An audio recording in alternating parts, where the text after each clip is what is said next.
What do you mean tapusin lahat? Yeah, like yung buhay ko po, gusto ko ng ano, para kasi dahil nga sa mga pinagdadaanan. Makamatay, you mean? Parang ganun po. Wow. Yes. Bakit ka sa ganung ano? Yes point? po. Why did it take you 19 years to speak up?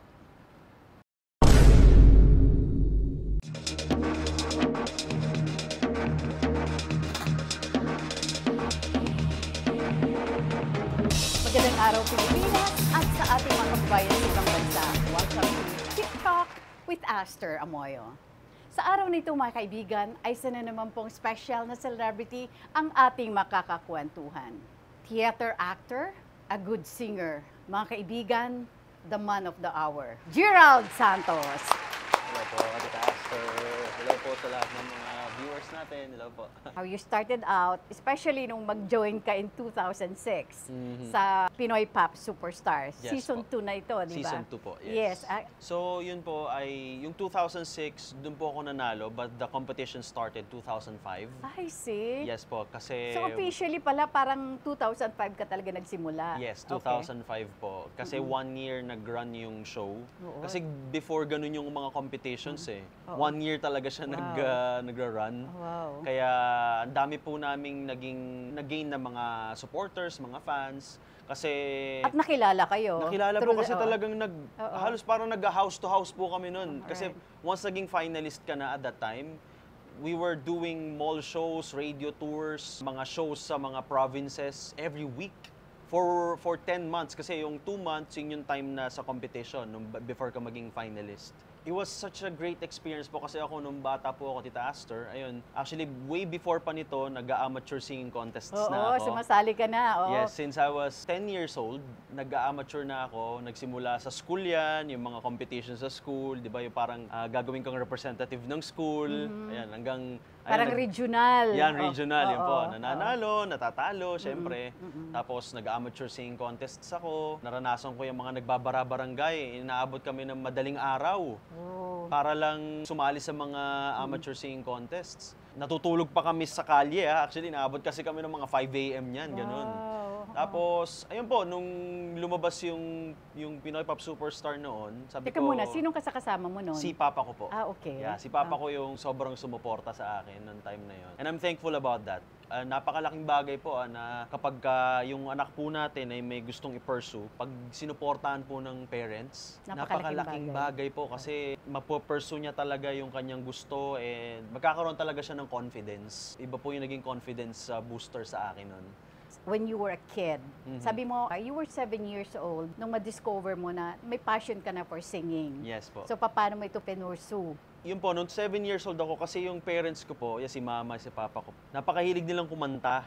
Which is, di ba, part naman ng culture natin mga Pilipino O talagang. kahit sa banyo. Yes, kahit sa banyo. Totoo. Kami noon, yung cassette tape, Cassette yung tape. gamit nila, nagkakaraoke, multiplex. And actually, tita, ang lolo ko po talaga singer. I Sa see. church. Lolo mo from the father side? O From the father side. father side, okay. Yes po, sa father side ko. Talaga. Pero yung boses niya is classical.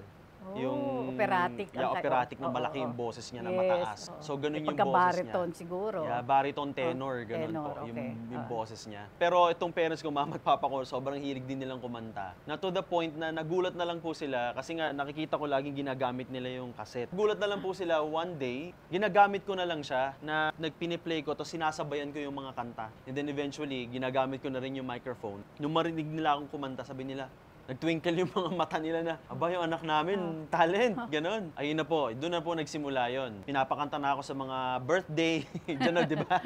Siyempre, proud na proud yung parents proud mo. Proud of. Yung patutungtungin ka pa sa table, di ba? Kantahan mo naman yung mga tita mo. Aabutan ka na magkano? Yes, aabutan ka ng 5 pesos, di ba?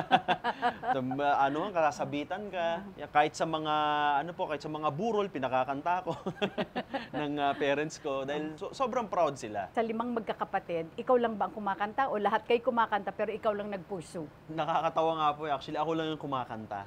Nakakanta naman po yung pang-apat, pero hindi po siya gifted Sa ano po siya, instruments. Okay. Nagigitara po siya. Oo. Ikaw lang talagang nag-pursue sa larangan ng musika. Yes po. Okay. As a young boy, pag natatalo ka, paano ito tinatanggap? Doon po ako na, siguro dahil, well, yung parents ko po, si papa ko po nung time na yun, talagang siya yung nagsasabi sa akin na, wala yun, part ng pagsali ng ng kompetisyon na matatalo tayo, mananalo. At that young age, parang na-develop ko na po yung strength ba na hindi ako masyado naaapektuhan kung matatalo man ako. Kasi, Hindi ka umiiyak, in other words. yes po, hindi naman. Pero was there a time na umiyak ka? Nung matalo ka? May one time lang po ako umiyak. Alam niyo po kung bakit? Kasi, hindi po dahil natalo ako. Kasi nung manalo po ako, yung mga kaibigan ko po na mga kasama kong sumali sa contest, nagprotesta po sila doon sa pagkapanalo ko. Oo. Parang feeling nila, you're not worth Parang to win. ganun po, Oo, yes. oo. So, pero magkakasama po kami. Okay. So, yun yung naging Parang masakit sa nasaktan akin. ka. Opo, Oo, nasaktan po nasaktan ako. ka. Oo. Siguro po dahil kaya hindi rin po ako masyado naapektuhan dahil parang timplado naman dahil nananalo po ako, natatalo. Siguro po kung laging talo, baka na-down nga ako. Pero dahil nananalo, natatalo, so balanced. Anong trabaho ng parents mo? Ayun po, si mama ko po ay isang kahera po sa Fishport, sa Navotas. And ang akin pong papa ay isang karpintero. Okay. Pero Ayun po. napaka-supportive nila sa'yo. Yes po. Di ba? Paano ka naman nagkaroon ng idea na sumali sa Pinoy Pop Superstar? Dahil nga, lagi na po ako sumasali sa mga amateur singing contest, nag-flash po sa TV, yung nag-announce sila ng auditions for Pinoy Pop Superstar Season 2. Yan, we were looking for, budding or aspiring singers. Pwede kayo gusto mag-audition. Kung sino mag-audition. Ayun, doon po nag-flash sa TV. Yun, actually, yung pa nga yung laging pinagmamalaki ng papa ko na ako pa daw yung nag-compel sa kanya. Kasi sabi ko, pa, nakita ko may audition for Pinoy Pop. Mag-audition tayo. Ako pinggan nyo sa kanya. Ganun po ako kapursigido talaga noon na i-pursue yung aking pagkanta. I-share yung God-given talent ko po. And gusto ko lang talaga noon ma-relay yung message ng mga songs. Anong pinakamalaking investment na naipundar mo? Ang very happy po talaga ako, yung sound system. Oh. Bumili po ako nung parang PA system. Yes, yes. Na parang ng time na yun, it was worth 20 60,000. Wow. Talagang magandang klaseng sound system po Oo, talaga siya. yes. Na dalawang speakers with a mixer. Oo. So yun yung ginagamit ko na pang practice. Okay. So nagpa-practice ako Kailangan noon. mo eh. Yes, kailangan mo. ko po Oo, yun. kailangan Yes, mo. yes po. Related pati sa trabaho mo. Yes po. Kailan ka nakabili ng sasakyan mo? Nakabili, actually, kasi po nanalo po ako sa competition, may kasama pong sasakyan na premyo. Ang swerte mo naman. So this was 2006, na maging Yes. grand champion ka ng Yes. Pinoy Pop Superstar. Ano Yes mga po. na-premyo na nakuha mo bukod sa So, sasakyan? Brand new car? 1 million cash, Okay. brand new car, and management contract, and Ito yung- recording contract. Wow, ito yung Ayun sa po. GMA Records. Yes po, sa Jamie Records and sa wow. Jamie Artist Center. Anong ginawa mo dun sa 1 million cash mo? Sa 1 million, nagtayo kami ng small business. Si papa ko, nakapagtayo ng mall na parang talyer, ganun. Actually, unfortunately kasi yung lolo ko po noong time na yun nagkasakit. So medyo big amount din po yung napunta doon po sa pagpapagamot ng lolo Medication, ko. oo. Yun po, yung medication ng lolo ko. Ayun po. Okay, at least nakatulong. Kumbaga at Opo. that time, may pera na kayo kahit papano. Yes po. Diba? yes Pero po. may sarili na kayong bahay at that time. Meron po kami yung family house po House, namin. oo. Ayun. Iba na nakikilala ka na unti-unti, napapanood ka na sa TV. You had a recording, of course. Yes. Ano yung parang may consider mong hit song mo talaga? Song ko po talaga, I would say yung yung Hanggang po. By Can you, Wency. a little, lang, a few lines? Ilang ulit na itinatanong sa akin kung hanggang saan, hanggang kailan magtatagal ang aking Oh pagmamahal. yes, I know that song now. Ayun Yes, po. ikaw pala yun. Kailang albums ka na so far? Bale, ngayon po, I think, nakalima na po ba ako? Yan, nakalima na, yeah. Yeah, yung first album ko lang po yung under Jamie Records. Ah, okay. And Ayun then, po. meron ka rin And sa by the way, start- tita, ang original po nung Hanggang ay si Wency Cornejo. Just revived it. Right, po. Kasi right. yun din po kasi naging winning piece ko nun sa Pinoy Pop Superstar. Oh. So yun, dun din ako nakilala sa song na Yun. yun. So yung first album ko po was under Jamie Records, and then yung sumunod na 3, independent, and then yung 5th ay Ivory Records. Oh, nakailang record companies ka rin pala. pala. Yes po. This time, acting. Kailan mo pinasok yung acting job? Yung acting, actually, nung 2006, 2007, nabigyan na po agad ako ng opportunity sa GMA no, na Teleserye? gumanap ng teleserye Okay. sa I Love New York. Oh, Yan, nakasama ko si Julina Julina Magdangal and si Magdangal, Marvin Agustin. right. Yeah, so doon nag-umpisa yon. Mhm. And then, ayun, nagtuloy-tuloy po. Ako rin yung gumanap dun sa life story ko sa Magpakailanman. Nahirapan po ako dun kasi sabi ko, parang mas madali sa akin gumanap ng role ng ibang tao kaysa Oo. yung sarili ko. Oo. Oh, Medyo bakit mahirap. nahirapan ka considering na alam mo yung kwento ng buhay mo? Siguro at that time, because of my age, parang medyo conscious pa ako dun sa sarili ko. Yun lang po siguro. Pero ngayon, I would say, kaya ko, mas magagampanan ko pa siya ng mas ano pa. Kung maganda na noon, mas maganda pa po ngayon. And girlfriends from Girlfriends. showbiz. Actually, tita, ever since, non-showbiz po talaga yung mga naging girlfriends ko. Why Opo. not from showbiz? Hindi naman po ayaw. Parang kasi, as a singer po kasi medyo limited talaga yung circle namin. Iba po yung circle ng mga singers kasi. Tapos at that time, konti lang naman po kami mga singers, konti lang din yung mga babae. So, natsyempo siguro, hindi nagkakagustuhan kayo, babae mong kasamahan. Kasi syempre, ayaw mo rin naman na kukunti na nga lang kayo, parang magkakaroon. Kung hindi kayo mag-workout, di ba, parang hindi pa kayo makakapagtrabaho ng maayos. Saka sobrang bata ko po kasi na nagsimula, Yes. Tita Astor, 15, 16. So, Yes. hindi pa yun Teenager, nasa, di ba? wala pa siya sa isip ko. Pero after that, nung mag-17, 18, ayan, nagkaroon po ako ng mga non-showbiz girlfriends. So, right now, Mhm. are you in a relationship? Yes, I am in a relationship, Tita. Ito yung non-showbiz pa rin. Non-showbiz. Non-showbiz pa rin. Na actually, patunay ito kasi ang layo ng profession niya sa akin. Okay. Anong trabaho niya? She's in the military. Wow! Yeah. Oo. Ikaw ba pumasok ka as reservist? Hindi. Hindi po. Hindi ka pumasok. Hindi ka na-encourage na maging isang reservist katulad ng ibang mong... Na-encourage na rin po ako actually. Parang gusto ko na rin po i-consider. Oo. Gusto ko na rin siya i-consider kasi parang, di ba, yung you're serving your country Oo, di ba? and all, yeah. Napakaganda pong cause, di ba? Lalo pa, syempre, hindi naman po na tayo bumabata. Kumbaga, maganda rin na meron tayong ibang purpose din sa buhay. Ano po? Settling down, are you giving yourself parang a time frame na at this age, gusto ko may sarili na akong pamilya? If I have my choice, I want na rin po mag-settle kasi syempre I'm in my 30s na. Probably next year or 2026, I'm ready to settle down. Balikan ko lang yung girlfriend mo na nasa military. What does she do? She's in the Navy. Oh, Yeah. talaga? Yeah. Paano naman nag-cross ang landas yung dalawa? Para bang napaka-off, 'di ba? Na parang, 'di ba? Hindi naman Oo. off na dapat hindi dahil ibang area siya, ibang field siya. Pero usually, paano nag-cross ang ang path niyong dalawa? Ang cute ng ano po namin ng love story namin kasi ano po, sa US kami nag-meet. Ano 'yon, pinakanta kasi ako ng Star Spangled Banner sa isa sa mga stadium sa New York. And meron po kasing parang backup singers na kasama ako, yung TOFA. Actually, mga singers po sila, mga These are Americans. Filipino-Americans. Filipino-Americans, Yeah. okay. Na mga singers sa New York, parang aalalay sa akin while singing Star Spangled Banner. Yes. Tapos, yung friend niya supposedly hindi available. Siya lang yung parang nag-represent, parang mag-proxy ka muna sa akin, hindi ako available. Ikaw muna yung humalinhin dun sa part Pumalit, ko. oo. Pumalit. Oo.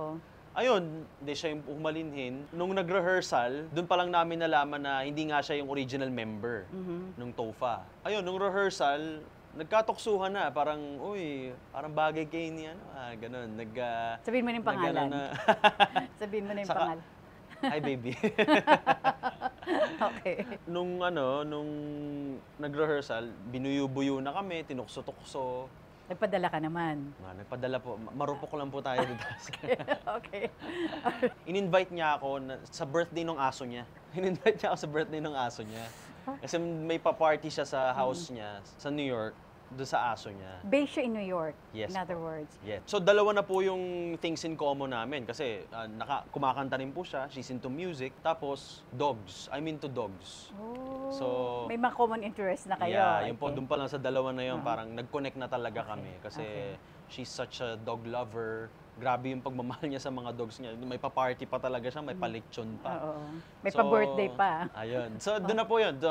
Nung pumunta po ako doon, nagtuloy-tuloy pa lalo yung mga pangtutokso sa amin dalawa. And then, ayun na, niyaya ko na siya lumabas the days after. Ayan, doon na Kailan na-develop. ito? Kailan ito nangyari? Last year. Oh, Yeah. 2023 lang. 2023, yeah. Okay. June 2023. So right now you are carrying an LDR Yes po. relationship with Yes her. po. Oo. But every 2 months we see each other. It's either she flies here or I fly to New York. Wow, ang gastos ha. Oo nga po. ang, ga- Ang hirap, guys, ang hirap ng LDR. ang gastos na. Ano ang advantage at disadvantage ng LDR? Ang advantage, kasi meron tayo, di ba, titang kasabihan na parang ano, di ba? So near yet so far, di ba? But so far yet so near. So far yet so near na, kasi constant yung communication nyo. Kahit na malayo kayo, ramdam mo na in constant communication, yung intimacy nyo, everyday talking, you know, you get to talk for like hours and hours Yung na... physical lang ang absent, Yeah, no? yung physical lang yung absent. Pero yung promise nyo sa isa't isa, yung commitment nyo sa isa't isa, At nandun. lalong nagiging intense ang anyo Yeah, para sa isa't lalo isa. po naging intense kasi it's a commitment po talaga kasi you know, you have to really give time and attention every time na magko-conversation kayo. So, yun yung advantage. Ang disadvantage yun nga yung physical. Yes. Yun talaga yung disadvantage. At mas magastos nga dahil every 2 Yun, ang months. magastos. every Pero, 2 months. yun, But it kinokom- works. Yes Ang po, importante, yes. it works for the Yeah, both of you. Yun ang yeah. pinaka-importante. Kino-compensate naman namin Yes. every 2 months we see each Right. other. Alam mo, bago mo na-meet yung girlfriend mo ngayon, Mhm. nag-ikot ka sa halos buong Europe. Mm. Bakit wala kang nakita ron? Yun nga doon nga ako napapa-wonder, tita. Kasi 1 year ako sa Europe. Ayan, ang Almost 2 years. Ireland, Switzerland, Germany, Denmark. Ang tagal ko po doon. May mga nagkakagusto sa akin, may mga nagugustuhan din naman ako. Either dating stage lang lagi nangyayari, tita. Parang dating kami for how many months. Pero hindi po natutuloy. Are these foreigners? Foreigners, Oh, yes. yes. Po. Oo. Foreigners. Oo. So, doon ako napawonder talaga. Tapos ito, nung nag-side trip lang ako sa US, na-meet ko siya. Side trip lang yun, ha? Side trip lang po Okay, yun. oo. Side trip lang. Tapos ayun po, ano lang, napaka-coincidental na nag-meet kami. Tapos kami pa yung nagkatuluyan. Ano po. So, parang doon din ako naniwala sa destiny. Bukod sa singing at saka yung passion niyo for dogs, syempre, ano pa yung mga gustuhan mo sa kanya? Yung ano niya po, yung principles niya about relationship. Tapos, kasi ano siya, yung kanyang views with relationship, biblical. Oh. Yun po yung nagustuhan ko sa Oo. kanya. God-centered siya. Yes diba? po. Oo. God-centered, God-fearing. God-fearing. God-oriented. Yes po. Yes, and if and when, are you willing to settle in New York? That will depend, tita. Ano po. Kasi lalo ngayon, actually, kasi may mga tinayo akong mga business dito sa Pilipinas. Like? Yun, dahil nga since ako ay mahilig sa aso, nagbe-breeding ako ng dogs. Okay. Oo. Although ano lang po yun, parang side On lang the yun. side, okay. Hobby ko lang po Yes, talaga. yes, right. Tapos may barbershop po ako, Okay. meron akong mini Japanese restaurant. Saan ito? Alam mo, Sa Batangas. tatahimik ka lang. Ang dami mo na palang mga negosyo, di ba? Yes Sa po, Tanawan opo. ito. Yes po. Oh, yes. anong pangalan ng restaurant mo para alam nila? Ayun po, actually, yung Japanese restaurant namin, it's a franchise po Okay. ni Joel Cruz. Ah, Yung Takoyaki by Joel Cruz. Ako muna kayo parang, so restaurant type na hindi cart. Hindi po siya cart. Yeah, so restaurant po type. talaga siya. Yan, nagpatayo kumuha po ko ng talaga franchise. kami Okay, nag-venture ka na rin sa teatro. sa teatro. Yes, Oo, po, di yan. ba? So, kailan mo ito pinasok? Noong 2010, ayun, ako po ay nawala na sa GMA, ako po ay nagteatro. Nagsimula po ako sa Gantimpala Theater Foundation. Na Okay. dati ay Bulwagang Gantimpala pa. And this is CCP Yeah, actually. CCP. Okay. Doon po ako nagsimula, I played the role of Jose Rizal. Yeah, Oh, Dr. wow. Jose Rizal, our national Wow, hero. okay. Nabigyan po ako ng honor na magampanan po ang kanyang buhay. Tapos yun na po, nagsimula doon kasi I got really excited and fascinated about musical theater. Oo. Doon po dahil po doon. So after Jose Rizal, ano pa yung mga ibang musical plays na ginampanan mo? Ang sumunod po doon ay San Pedro Calungsod. Oh yes, Yeah, I oh played yes. the Saint, our second Filipino saint. Wow, ang gaganda ng role mo, ha? Puro mga ano po Oo, sila, actually talaga. puro mga na Deadpool po Oo, sila. pero hindi. These are Yes. prominent figures, di ba? Ah, National hero, National Saint ng Pilipinas, di ba? yes, Di ba? yes po. Mhm. Oo, tapos after Kalungsod, Actually, yung Pedro Calungsod, nakakatuwa po kasi 3 other productions pong ginawa ko ng Wow. Pedro Calungsod. wow. Puro Pedro. Pero hindi mo ito ginawa sa pelikula. Hindi ko po siya ginawa sa pelikula. Okay. Ano po yun po, after po nun, dumating na yung Miss Saigon. Yung nagpa-audition na po ang Miss Saigon. And tama-tama naman kasi yung lahat nung San Pedro Calungsod, the musical po, was in English. Okay. So parang naging ano po siya, preparation for me Mhm. dito sa audition sa Okay. Miss Saigon. Okay. Ayun po. Ayun, nung 2016, nag-announce po ang Cameron Macintosh Productions na magpapa-audition daw sila dito for the UK and European tour. Tapos, syempre, nagtutour pa kami noon ng Pedro Calungsod, actually, tita. Galing pa kaming Davao ata noon kasi national tour. We were touring the whole Philippines for Pedro Calungsod. Tapos, nagpa-audition sila. Clearly remember na right after nung flight ko, diretso po ako ng audition. Kasi yung day ng audition, Saan ito ginanap? sa Makati po, sa Bautista, sa Okay. Opera House. Okay. Yeah, they staged it there. And wala, I just went through it, tita. Talagang, alam mo yun, parang yung guts ko lang and yung parang ipaniniwala ko lang sa sarili ko, yung dala-dala ko na, yeah, I will audition for the role of Tsui. And also, actually, mga friends namin from the press, sila Tito Mario Bautista Yes. and si Tito Nestor Cuartero. Right. Sila yung nagsasabi sa akin, pag nagpa-audition dito ng Miss Saigon, remember, audition for the role of Tsui. Sabi ko, kasi hindi ko naman po, hindi ako familiar sa mga Yeah. characters Right, sa right, Miss right. Saigon. The Ang alam- engineer, of Yeah, course, yeah. Miss Saigon, of course, is, Ang di ba, alam natin, di ba, pinaka-lead, si Lea Oo. Salonga, Oo, and si engineer. Oo. So yun, nung tiningnan ko yung role nito, sabi ko, wow, pwede nga. Mm-mm. So nabigyan na po ako ng prelude nun, parang hints na pwede akong gumanap. And then, ayun nga, tama-tama, nagpa-audition sila ng 2016. For everyone, Wala pang ensemble, particular na role. wala oo? pa pong Wala particular pa. na Oo. role. Pero doon po sa doon sa audition sheet ko, niligay ko na auditioning for the role of Tsui. Okay. Talagang pininpoint ko po talaga. Oo. And yung mga songs niya yung kinanta ko doon sa audition. And surprisingly, doon sa first audition pa lang, natatandaan ko po talaga, nagulat din ako kasi yung reaction nila kasi nakaganito sila lahat eh. Okay, come in, nung pumasok po ako, nung nagsimula na akong kumanta, gumanyan po sila, nagganyanan sila lahat. Yung mga creatives ng Miss Saigon, gumanyan sila lahat. Oo. Parang na-interest sila, sabi ko, wow, ano kaya ang ibig sabihin nun? Ganon. Kinabahan ka. Kinabahan po ako. Oo. Kasi nun, tita, 900 plus kami nag-audition. Wow. So you could understand talaga yung mga audition masters kasi Right. baga sa Pagod dami na rin po. sila. Pagod na rin po sila. sila. Oo. Kaya talagang nakaslouch na sila and everything. Eliciting that kind of reaction was such a big deal to me. And tita, dahil nga sa dami, you only have 45 seconds sa bawat auditionee. Wow. So doon sa 45 seconds mo, you have to Wala call pang their 1 minute, attention. Wala pang 1 minute? Diyos Yes ko, po. grabe. So, kaya noon, actually, kaya kami sobrang kinakabahan kasi pagpasok ko nung okay, thank you, next. Okay, thank you, next. Ganun po. Sunod-sunod lang yung mga So, nag-audition. kinakabahan kayo lahat. Ay, grabe yung kabahan. Oo, Sabi, oo. grabe naman yun. Kakapasok lang, wala na.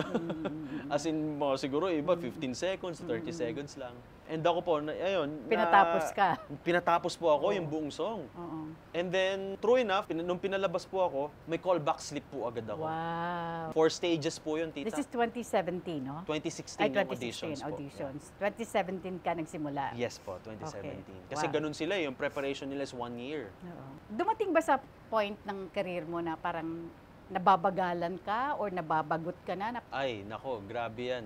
Napakagandang tanong, tita. Kasi bago dumating po yung Miss Saigon, actually, napakadami pong beses na gusto ko na talagang sumuko, tita. Gusto ko na pong, to the point pa nga parang gusto kong tapusin lahat eh, tita. Kasi grabe yung struggles. What do you mean tapusin lahat? Yeah, like yung buhay ko po, gusto ko ng kasi dahil nga sa mga pinagdadaanan, Pagpakamatay, you mean?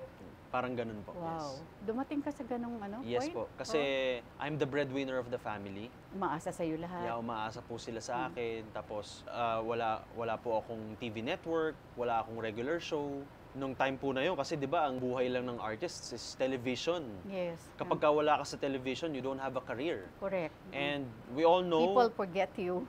Yes Di po, ba? Oo, people right. will forget you. Hindi ka rin makukuha sa mga events kasi you're not visible on television. Right. Unlike po ngayon, di ba, you can be seen on social media. Yes, You have a lot of platforms para pakita mo yung sarili mo and i-show mo yung talent mo. So, nung time na yun, napakahirap po talaga, tita. Grabe yung struggles, yung halos gumapang talaga, tita. Alam niyo yun? Grabe yung gapang. And we all know naman na although napaka-fulfilling po ng theater, pero hindi po siya financially rewarding. Yes. We all know Totoo, that po, totoo, di ba? totoo. Yung actually parang ano pa nga, di ba minsan talagang ikaw pa yung maglalabas dahil everyday na rehearsals yan. Siyempre, everyday kakain ka din. Ang dami pong sacrifices, tita. Kaya nung dumating po yung Miss Saigon, yung sigh of relief na parang sign din from God na huwag ka sumuko. Ito yung calling mo. Yun po yung naging sign sa akin. When was this? So this was before Miss Saigon. Yes po, Okay. before Miss Saigon. So, from 2010 to 2016. So, 6 years of 6 years. struggles po yun. Struggles. Grabe. Or kahit, pagpalagyan nyo na pong kahit up to 2017 kasi auditions pa lang naman noong Yes, 2016 yes. Although, kumbaga yung moral ko po noon and confidence ko, malaki na yung na-boost kasi nga, yung auditions ko went really well. Yung bang thought na, wow, this is an international show. You know, you get to perform on the international stage while traveling the world. Sabi ko, grabing opportunity to kung sakali, kung talaga makukuha nga ako. Pero kasi ang tagal po nila magbigay ng ng message na tanggap ka na. Yes. Ang tagal po nila. Nabuhay na lang yung ko po noon, yung dugo ko noon, nag-email po sila like after 4 months sila nag-email na Wow. you're still on the run. Kasi nagpa-auditions pa sila, tita, sa New York, sa UK, sa Singapore, and Korea. Wow. That's why, ang So dami marami po. kayong choices. Ang dami po. Oo. Ang Oo, haba ng process po nila Yes, yes. Ganun po talaga sila. Right. Kaya ang tagal po nung bago nila sabihin kung sino talaga yung natanggap. Napakalaki po talagang nun, tita. Napakalaking boost sa confidence ko na wow, you're at par dito sa mga international level na mga talents. Kaya doon pa lang po na ako. Actually, Sobra happy ka na nang po ako. nag-level up. Level up Oo. and happy na po ako actually doon sa na-achieve ko po na yun. Although, of course, gusto ko pa rin po makaganap ng mga iba pang mga roles. In your case ba, kung sakasakaling may dumating sa ganong opportunity, would you be willing to resettle somewhere else, lalo na in UK o di kaya sa New York? Kasi Broadway hindi mo pa nasusubukan. Yes po, actually, isa yan sa mga options, tita. Kasi madami pa po akong gustong gampanan. Like play Marius in Les Miserables, Aladdin. Oh yes, Yan, as ang ganda-ganda Aladdin. nun, oo. Tapos, yung ultimate dream role ko po talaga is sa Phantom. Oh, Yan. So, can audition sa Broadway dun sa mga... dun sa marami. mga na yan, Maraming So, choices. kung if I will play Phantom, of course, I will settle in New York. Oh. Diba? Isa yun siguro sa mga pangarap mo. Yes, yun po talaga. Isa oo. yan sa mga pangarap ko Oo. pa. Right now, kinukonsider kang parang man of the hour. Why did it take you 19 years to speak up? Actually, hindi po ganun. Kasi, so nangyari nga po yan 2005. But 2010, nagsabi na po kami, 2010, yun po, sa management. And Management ng GMA. Okay. Ayun po. So, nung sinabi po namin yan, actually, yun nga, no, sa Senado, natuwa naman po kami na finally nalaman namin na may action po silang ginawa. Kasi ang totoo po niyan ay wala pong official na nakarating po sa amin kung ano yung ginawa po nilang aksyon doon sa reklamo ko dito sa taong ito. So, kaya doon ko lang po talaga sa Senado na laman namin na official talaga na tinanggal pala nila. So, yeah, thank you to GMA. may action pala silang Yeah, ginawa. thank you to Okay. GMA. Actually, patunay po nung tita na hindi po talaga namin nalaman kasi a year after nung report po namin sa kanila, a year after that ay nag-send pa kami ng letter sa kanila na saying ano pong nangyari dun sa nireklamo namin. May may letter po kami noon na may received pa nila. Actually, naka-post po 'yun sa sa Facebook ko. So, patunay po 'yun. Wala talaga kami nalaman. Hearsay lang, may narinig kami tinanggal daw. Pero parang sana na-inform kami. But, yun nga, nung finally nalaman namin, thank you. You felt relieved. Yeah, Okay. relieved. But we could have used yung, siguro kung na-inform kami, it could have propelled yung aming case. Kung nakapag-file sana kami ng case nung time na yon. But because yun nga, because of the struggles tita kasi, kumbaga I was so busy din, di ba, making a living, kasi kailangan ko may ahon ang aking pamilya. I need to constantly work. So, hindi ko na siya napagtuunan ng pansin. Kahit na napakasakit sa akin at kahit na tinatago ko po siya sa aking puso. Pero ang hirap nun, kasi 2005, you were how young then? 15, tita. You were 15. So parang, and of course, mentally hindi pa ganun kay stable ang ano mo dahil hindi ka pa mature, di ba? Yes, Oo, yes pero this has somehow haunted you. Mm. Di ba na parang you kept it to yourself for so many Yes. years, Yes for po. almost 20 years. Pero hindi ba ito naka-apekto sa'yo? Definitely naka-apekto siya, tita. Oo. Naka-apekto talaga siya. Madami pong mga bagay ang naka-apekto sa akin. May mga traumas. Pero, ewan ko, sobrang thankful talaga ako dun sa big break na nakuha ko. Nung nakapag-abroad po ako, dun ko na na-release lahat. Parang somehow, nagawa ko siyang ibaon sa limot. Pero nung lumabas yung issue kay Sandro Mulak, nagulat ako, tita, nung lumabas yun. Nag-flashback sa akin, napakalinaw yung mga nangyari. Kaya sabi ko dapat ano pa din to kahit na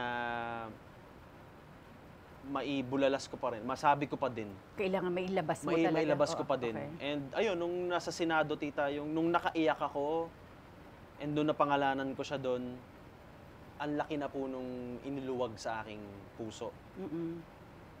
And you are more at peace with yourself now. Yes. Oo. Definitely, tita. Oo, kasi parang I'm freer. parang nabunutan ka ng tinik. Yes, Oo, nabunutan po ako ng malaking tinik. Kasi parang ako iniisip ko, tita, parang hindi dapat ako nagtatago dapat siya nagtatago. Oo, di ba? Dapat siya nagtatago. Oo. Kasi, tita, actually, magugulat ka, may iba pa siyang mga biktima, mas bata pa sa akin. Oo. Even younger than me. Nag-message sa akin sila. Do you feel vindicated right now? Yes, tita. I would say, yeah. Oo. Vindicated po talaga dahil I know the truth is on my side at Diyos na lang ang bahala sa kanya, tita. Bakit ka umiyak sa Senado? Yun nga po, yung parang a cry of help. Parang a cry of help and yung matagal ko na ring itinago sa puso ko. Nakakala ko na ibaon ko na. Doon ko inilabas. Doon ko na ilabas. Kasi parang dapat siyang, ano po tita dapat ko siyang sabihin para awareness din sa ibang mga tao, sa mga aspiring singers, or sa mga ibang mga biktima, na huwag kayong matakot, na napapanahon na, ngayon, now more than ever, accepted na, hindi na, yung stigma niya hindi na ganun kalakas, tita, di ba? Kasi before kapag ka nagsalita ka na ganito, di ba, parang may Yes. pangungutya sa'yo, Correct. parang Oo. mamatahin ka. Yes. Pero ngayon, iba na because of social media age. Mm-mm. So, ito na yung time para, voice out. Kung kayo may naranasan kayong ganyan, you can voice out. Pwedeng yung magsumbong agad kayo or sa mga aspiring singers, warning ito na ganito yung nangyari sa akin, dapat aware kayo doon sa mga karapatan nyo. Ayun. Kung hindi ba lumabas yung kay Sandro Mulak, sa palagay mo kaya nagkaroon ka ng lakas ng loob to come out in the open? Yun nga, tita Actually, 2022, I had an interview about it as well. Talaga? Pero wala po talagang pumapansin Okay. So it took Sandro Mulak, it took a Mulak para mapansin din po yung... Mapakinggan kayo Mapakinggan din po ako. Kasi nga, syempre, hindi naman po ako galing sa malaking pamilya, hindi naman po ako kilala, alam mo yun, hindi naman po ako superstar or something. So, maybe... ano rin po yun, parang orchestrated din po siguro ni God para marinig din po yung side ko. Nakisaw-saw ka raw because of what happened kay Sandro. Ano ang komento mo dito? Nakisawsaw po ako sa issue ng sexual harassment, ng abuse, ng rape. Hindi ko alam kung pwede pong banggitin dito. Yan, sa yung mga abuses, assault, sexual assault, doon po ako nakikisawsaw, tita. Hindi po ako nakisawsaw sa kanya dahil gusto ko pong makilala. Actually, ako pa nga po ang matatalo doon sa ginawa ko po eh. Dahil, 'di ba? At risk din ang career mo. Yes, at risk din po yung career ko doon sa Totoo, ginawa ko. totoo. Wala po akong makukuha actually, tita. Sa totoo lang. Kung titingnan niyo po, kasi doon sa pagsasalita ko, I could be, parang labeled as yung katulad ng mga nililabel nila sa akin before. But, time now is different. May mga may mga sarili na po tayong boses. At nag-mature ka na kasi. Iyon po. Oo, Ayan. Paano ka magsasalita? Kami po, hindi naman sa kami po noon ay talagang nasa minority talaga po noon. So, wala po talaga, walang boses. Even my parents, galit na galit sila. Galit na galit kami lahat, lolo ko. Pero wala, napilitan po kami manahimik kasi wala, takot po kami. Takot po kami. Wala kaming alam sa mga ganyang bagay, sa legal na mga pamamaraan. Wala po kaming alam dyan eh. Because of what happened, anong advice ang may bibigay mo sa mga kapwa mo, katulad mo, lalo na sa mga aspiring singers or actors? May papayo ko sa kanila, basta just, just continue to hone your craft, just be on your path. Kapag may mga nararamdaman kayong hindi tama, magsalita kayo. Magsalita kayo, huwag kayong papayag na may gagawing hindi tama sa inyo. Dahil kung naniniwala kayo na meron kayong talento, may kakayahan kayo, you don't have to go through that. Hindi nyo kailangang dumaan sa mga ganong bagay. Kasi yung talento po natin, dapat yung mag-propel sa atin sa kung ano yung gusto nating marating as an artist. Ayun. Anong pinakamatinding bagay ang iniyakan mo na? Pinakamatinding bagay? Ito po, isa to sa mga pinakamatindi ko pong bagay ng mga iniyakan. And yan yung sa family ko po na yung mga struggles namin kasi nga I'm the breadwinner. Parang grabe yung pressure on my shoulder na mapaaral yung kuya ko nung time na yon, makapagtapos siya. Tapos ngayon, yung mga kapatid ko naman, makapag-aral din sila ng kolehiyo. So, yung dalawa pong bagay na yun, tita. Kung i-rewind ang buhay mo, anong parte ng buhay mo ang gusto mong balikan? Wow. Kung i-rewind ang buhay ko, ang gusto kong balikan ay nung time from 2010 to 2016. Ito yung may struggle ka. Yeah, ito yung may struggles ako. Bakit yun ang gusto mong balikan? Kasi parang nawala yung paniniwala ko kay Lord. Oh. Para halos mawala yung paniniwala ko dahil parang bakit ganito yung pinagdadaanan ko, bakit ganito. Parang question mo siya. Parang kinwestiyon ko po siya. Okay. Kinwestiyon ko ang Diyos na hindi naman po sa binubuhat ko yung sarili kong bangko, parang kumbaga naging naman po ako, masunuring anak. Tinutulungan ko yung aking pamilya. Why do I have to go through this? Parang ganon.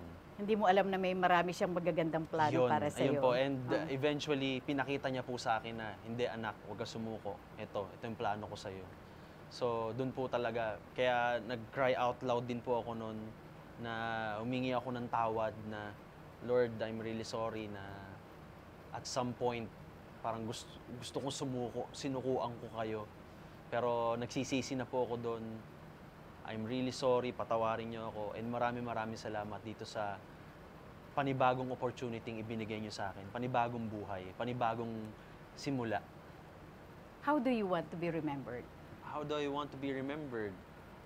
I want to be remembered as a person that na ipinaglaban kung ano yung tama. Pinaglaban yung kung ano yung tama. Maybe nung 2010 po, that was ahead of our time na ako po ay nagreklamo. Pero hindi po naging national issue.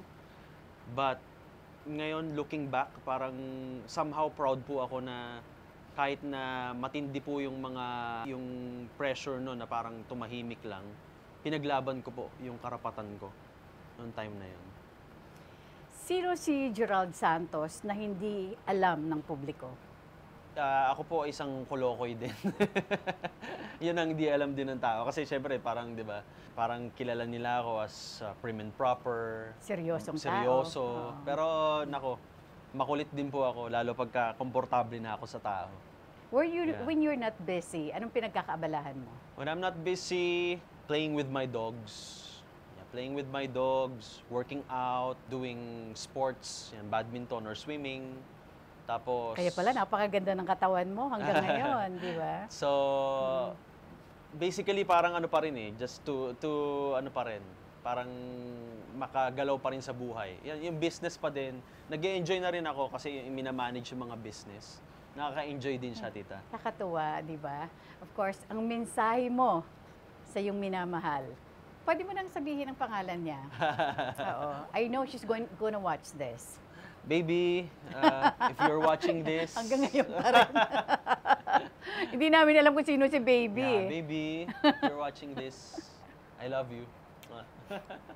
Your message to your parents? To my parents and my brothers and my sister. Ayan, mapa, ayan, tandaan nyo lagi, mahal na mahal ko kayo. Lahat gagawin ko para sa inyo. At sa aking mga kapatid, ayan, I love you, Ronald, Vincent, and Jezreel.